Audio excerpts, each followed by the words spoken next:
Сәлеметсіңдер ме оқырмандар?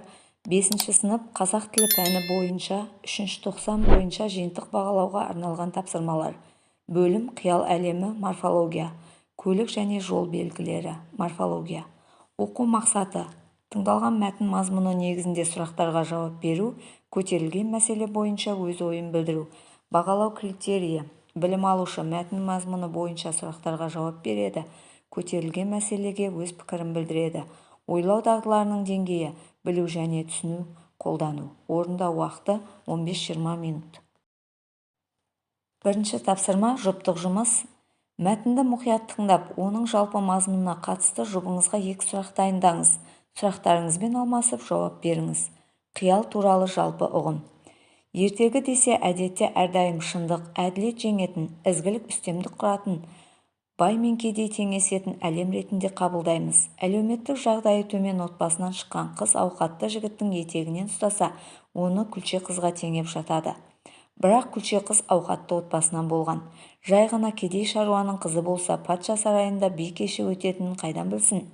Сұлу мен құбыжық ертегісінде жазушының айтпағы сырт келбеттің маңызды емес екендігі болса, кейіпкер неге соңына дейін құбыжық болып қала бермейді? Неге құбыжық та, басқа да қарапайым жігіт емес, ханзадаға айналады? Адамның сырт келбеті жоғары қоятыны, билікті, байлықты аңсайтыны ертегілерде де көрініс тапқан сияқты.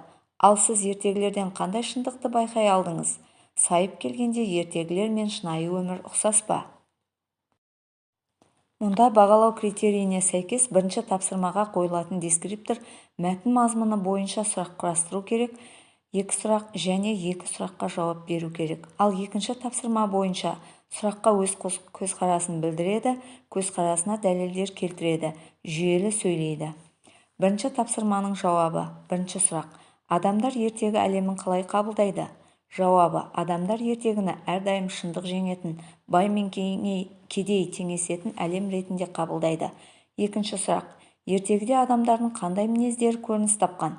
Жауабы: ертегіде адамның сырт келбетті жоғары қоятыны, билікті, байлықты аңсайтыны көрініс тапқан. Екінші тапсырма жауабы.